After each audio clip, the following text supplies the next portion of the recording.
आज नमस्कार सबको, राधे राधे। ऑनलाइन क्लास में एक बार फिर आपका स्वागत। आज हम कक्षा 10 विषय गणित, इसके अंतर्गत अध्याय 16 और 16 में हम पृष्ठीय क्षेत्रफल और आयतन 16.1 प्रश्नावली का प्रश्न नंबर 11 इसके बारे में अध्ययन करेंगे। इस प्रश्न को हम किस तरह से हल करें। एक दीवार की लंबाई, चौड़ाई और ऊंचाई क्रमशः 5 मीटर, 30 सेंटीमीटर और 3 मीटर है। दीवार बनाने में 20 centimetre into 10 centimetre into 7.5 centimetre माप की कितनी ईंटों की आवश्यकता है, ये प्रश्न है। अब आप इसमें सबसे पहले तो दीवार की हमारी को लंबाई, चौड़ाई और ऊंचाई दे रखी है, लेकिन लंबाई, चौड़ाई, ऊंचाई जो दी हुई है यहाँ मीटर और सेंटीमीटर दोनों आ रहा है।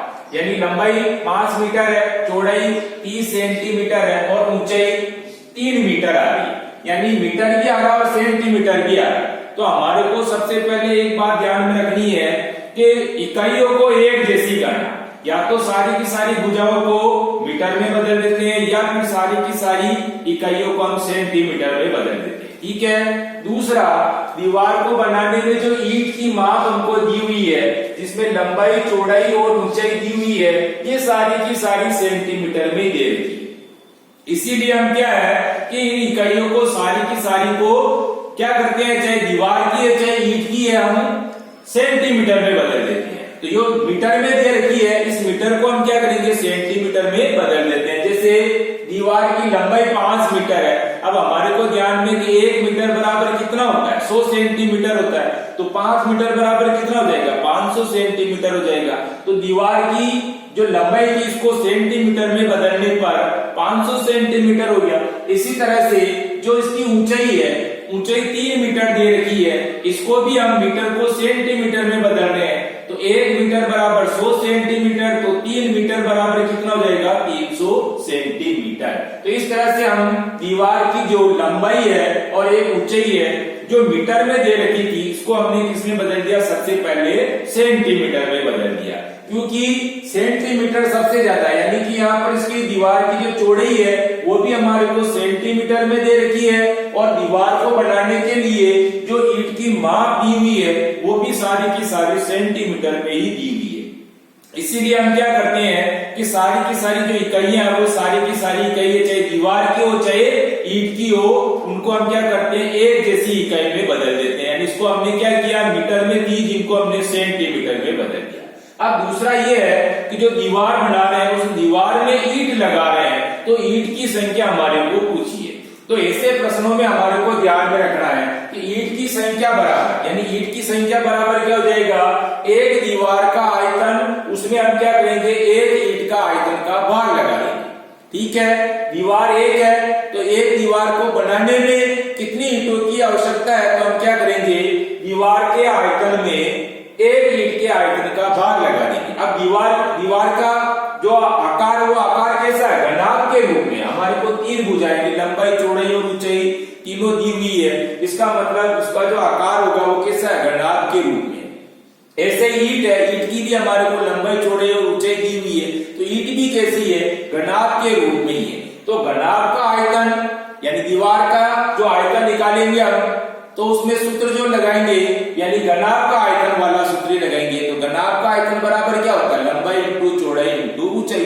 तो एक दीवार का आयतन, तो यहाँ हम सूत्र लिखेंगे, तो सूत्र क्या लिखेंगे, लंबाई इंटू चौड़ाई इंटू ऊंचाई, यानी घनाभ के रूप में, इसलिए घनाभ का आयतन बराबर लंबाई इंटू चौड़ाई इंटू ऊंचाई।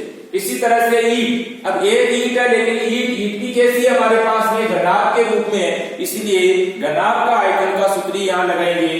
तो एक ईंट का आयतन, यानी हमारे को जो सूत्र काम में लेना है यहाँ भी घनाभ का आयतन के रूप में, तो घनाभ का आयतन यानी लंबाई इंटू चौड़ाई इंटू ऊंचाई, यानी हम एक दीवार के आयतन में क्या करेंगे, एक ईंट के आयतन का भाग लगा देंगे।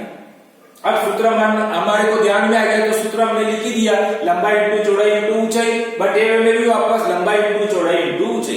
अब आपको दीवार की जो माप दी हुई है, जैसे लंबाई, चौड़ाई और ऊंचाई दी हुई है, तो हम क्या करेंगे, जहां लंबाई, चौड़ाई, ऊंचाई है वहां हम क्या करेंगे, दीवार की माप को लिखेंगे। अब हमारे को सबसे पहले तो लंबाई 5 मीटर थी, उसको हमने सेंटीमीटर में बदला तो कितना हो गया, लंबाई बराबर 500 सेंटीमीटर, इंटू की जगह इंटू चौड़ाई, चौड़ाई हमारे को 30 सेंटीमीटर ही दे रखी है तो चौड़ाई की जगह हम लिखेंगे 30, और इंटू ऊंचाई, ऊंचाई हमारे को 3 मीटर दे रखी थी तो इसको हमने सेंटीमीटर में बदला तो 300 सेंटीमीटर हो गया है। ठीक है, बटे हुए की जगह बटे हुए, बाकी हम एक ईंट का आयतन यानी एक ईंट की जो माप हमारे को दी हुई है सारी की सारी सेंटीमीटर में है तो यहाँ हमारे को बदलना नहीं है। तो लंबाई की जगह लिखेंगे हम 20, इंटू चौड़ाई की जगह लिखेंगे 10 और इंटू ऊंचाई की जगह लिखेंगे 7.5 सेंटीमीटर।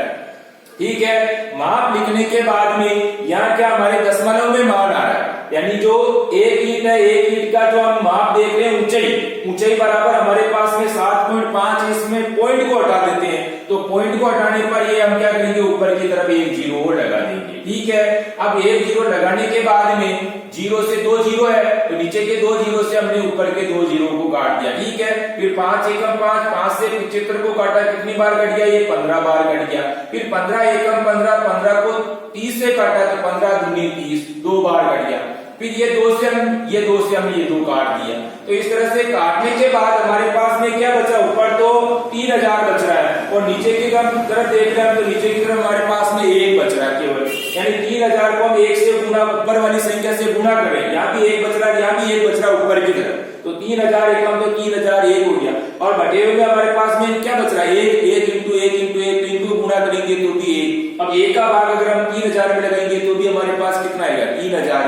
तो इस तरह से ईंट की संख्या हमारे पास में कितनी आ गई, 3000। यानी एक दीवार को बनाने के लिए जो हमारे को एक ईंट की जो माप दी हुई थी वैसी की वैसी ईंटें उस दीवार को बनाने के लिए कितनी चाहिए, 3000 चाहिए।